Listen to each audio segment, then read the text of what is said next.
Halo kawan-kawan, Assalamualaikum warahmatullahi wabarakatuh. Bertemu lagi dengan aku Pak Atar di Mr. Atar Channel sesi fisika. Oke, di video kali ini kita akan membahas tentang konsep dinamika rotasi. Ada beberapa poin yang akan kita bahas. Yang pertama adalah torsi, yang kedua ada momen inersia, ketiga ada momentum sudut, keempat ada titik berat, momen Koppel, dan nanti di bagian terakhir ada latihan soal. Nah, khusus di video kali ini kita akan membahas tentang torsi dulu. Oke kawan-kawan, sebelum masuk ke torsi, kita refresh lagi memori kita tentang dinamika gerak benda ya.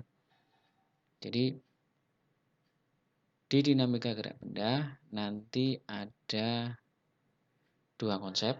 Yang pertama adalah dinamika gerak translasi, yang kedua adalah dinamika gerak rotasi.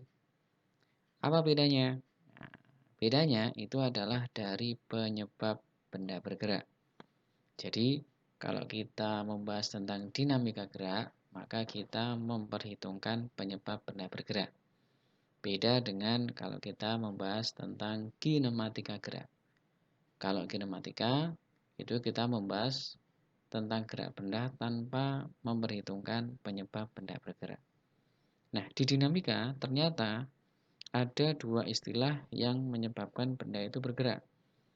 Nah, untuk yang pertama, dinamika gerak translasi itu adalah konsep gerak benda yang disebabkan oleh gaya atau F. Nah, di dinamika gerak rotasi, ya, penyebabnya itu istilahnya adalah torsi. Jadi, di dinamika gerak translasi, itu gaya menyebabkan benda bergerak dengan kecepatan atau percepatan tertentu pada lintasan lurus, sedangkan torsi ini menyebabkan benda bergerak dalam lintasan melingkar. Gitu ya. Nah, di dinamika gerak rotasi, kita akan mengenal yang namanya gerak rotasi. Secara sederhana, gerak rotasi itu adalah gerak benda yang berputar terhadap sumbu putar atau sumbu rotasi. Nah, karena sama-sama membahas tentang pergerakan benda atau benda yang bergerak, maka kita akan mengenal beberapa simbol, ya, beberapa konsep, ya, antara gerak translasi dan gerak rotasi yang identik atau bahkan mirip. Maksudnya gimana Pak Atar? Coba kita lihat ya. Di gerak translasi, ya, ketika kita membahas tentang GLB, GLBB, kita mengenal yang namanya posisi, ya, atau jarak. Kemudian ada istilah kecepatan dan ada istilah percepatan. Nah, di gerak rotasi nanti juga akan ada istilah yang sebenarnya juga identik, gitu ya. Jadi ada posisi sudut, kemudian ada kecepatan sudut, dan ada percepatan sudut. Jadi ini adalah hubungan antara besaran-besaran gerak rotasi dengan gerak translasi. Jadi kalau di gerak translasi kalian ingat treknya lurus, tapi kalau di gerak rotasi itu nanti lintasannya berbentuk lingkaran, sehingga apa? Ada tambahan sudut di istilah kecepatan dan ada tambahan sudut di istilah percepatan. Kemudian ada satu kolom lagi ini ya. Jadi di gerak translasi itu ada S, ya, itu berasal dari kecepatan diintegralkan terhadap waktu. Maka nanti di gerak rotasi juga ada posisi sudut itu merupakan integral dari kecepatan sudut terhadap waktu. Ini kalau kita lihat dia bentuknya sama, cuma beda simbol aja ya. Kecepatan V biasanya ya kita mengenalnya. Tetapi ketika kita membahas tentang gerak rotasi, kecepatan sudut simbolnya adalah seperti ini teman-teman. Omega, gitu ya. Kecepatan biasanya satuannya apa? Meter per sekon. Nanti di gerak rotasi satuannya adalah radian per second. Percepatan itu satuannya biasanya dalam gerak translasi itu meter per sekon kuadrat. maka nanti di gerak rotasi percepatan sudut simbolnya adalah alfa, itu dia satuannya adalah radian per second kuadrat. Nah, sekarang karena gerak translasi dan gerak rotasi itu sebenarnya sangat dekat sekali, maka kita cek atau kita lihat hubungan antara gerak translasi dan gerak rotasi, teman-teman. Ya, jadi tadi kita sudah mengenal besaran di gerak translasi dan besaran di gerak rotasi. Dalam benda bergerak, kedua dinamika ini bisa terjadi secara berbarengan. Sehingga ada hubungan antara besaran-besaran di gerak translasi dengan besaran-besaran di gerak rotasi. Nah, untuk besaran jarak, maka nanti ada hubungan S sama dengan theta kali R. S sama dengan theta kali R. S ini di gerak translasi, nah, theta ini berasal dari gerak rotasi. Kemudian untuk kecepatan, itu ada hubungan V sama dengan omega kali R. Ya, V sama dengan omega kali R. Sedangkan untuk percepatan itu ada hubungan A, ya. Percepatan translasi itu sama dengan alfa kali R. Gitu ya. Jadi ketika ada benda itu bergerak, maka dia punya jarak untuk konsep gerak translasi, dia juga punya jarak untuk konsep gerak rotasi. Gitu ya. Di sini ada bagan, ya. Misalkan saya punya benda, ya. Ketika dia bergerak melintasi lintasan ini, maka dia punya dua besaran sekaligus, yaitu besaran di gerak translasi dan besaran di gerak rotasi. Ketika dia melintas dari titik ini ke sini, ya, maka dia telah memiliki jarak atau S. Nah, pada saat itu juga dia telah menempuh posisi sudut sebesar theta, gitu ya. Nah, ketika benda hijau ini bergerak dari posisi 1 ke 2, selain dia punya jarak, dia juga punya kecepatan. Nah, kecepatan ada dua, ya. Di sini ada dua warna berbeda. Yang hitam itu adalah untuk kecepatan pada konsep translasi, sedangkan yang pink, ya, ini itu adalah kecepatan saat dia pada konsep atau ranah gerak rotasi. Gitu ya. Nah, itu adalah hubungan antara gerak translasi dan gerak rotasi. Oke teman-teman, sekarang kita fokus ke torsi, ya. Nah, untuk masuk ke torsi ini, ya, biar mudah, kita awali dengan beberapa pertanyaan penting dulu.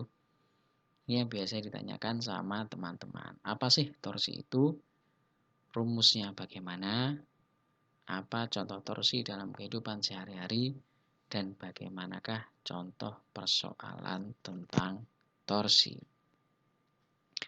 Yang pertama, dari pengertiannya dulu teman-teman. Secara umum, torsi itu adalah gaya pada sumbu putar yang dapat menyebabkan benda bergerak melingkar atau berputar. Ya, jadi sekali lagi, torsi itu adalah gaya pada sumbu putar yang dapat menyebabkan benda bergerak melingkar atau berputar. Coba diperhatikan, di sini Pak Atar punya dua gambar. Pertama yang diam, kedua yang bergerak. Gitu ya. Nah, di sini saya punya benda, gitu ya. Kemudian di sini saya punya sebuah yang namanya sumbu putar. Sumbu putar itu adalah acuan untuk benda itu bergerak. Gitu ya. Ketika saya memberi gaya kepada bola ini, kemudian dia berputar seperti gambar di sebelah kanan, maka pada saat itu juga berarti saya telah memberikan apa? Torsi pada benda bulat ini. Kenapa? Gaya saya menyebabkan benda ini berputar. gitu ya. Benda ini berputar ya terhadap sumbu putar yang berada di tengah. Teman-teman bisa lihat di posisi gambar sebelah kanan itu ada 3 panah ya. Yang pertama adalah biru yang kemudian berubah menjadi hijau. Itu adalah gaya saya.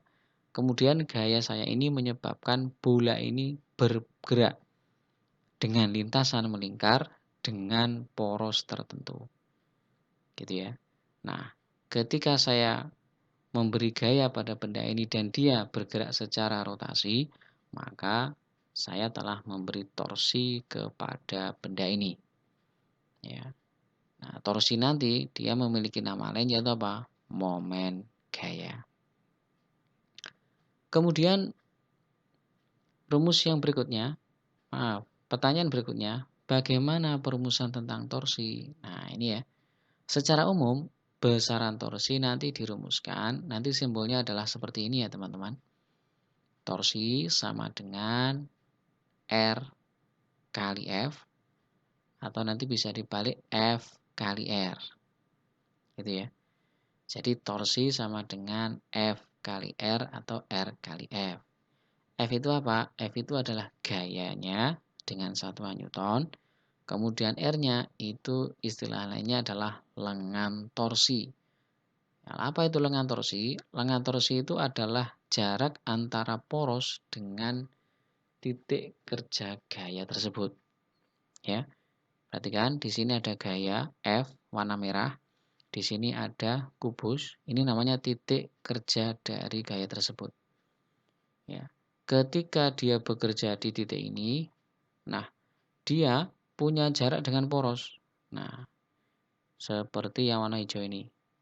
Nah, ini yang namanya lengan torsi atau lengan momen. Gitu ya. Nah, kalau kita bicara tentang besaran vektor, maka perkalian antara F dengan jarak atau dengan ini adalah perkalian cross, gitu ya. Sehingga apa? Dia nanti menghasilkan vektor baru yang dia tegak lurus dengan bidang F dan R. Ini ya, ini adalah torsinya. Ya, kalau ini misalkan sumbu X, kemudian gayanya di sumbu Y, F cross R, maka dia nanti menghasilkan torsi pada sumbu Z. Gitu ya. Nah, ini tentang rumus torsi.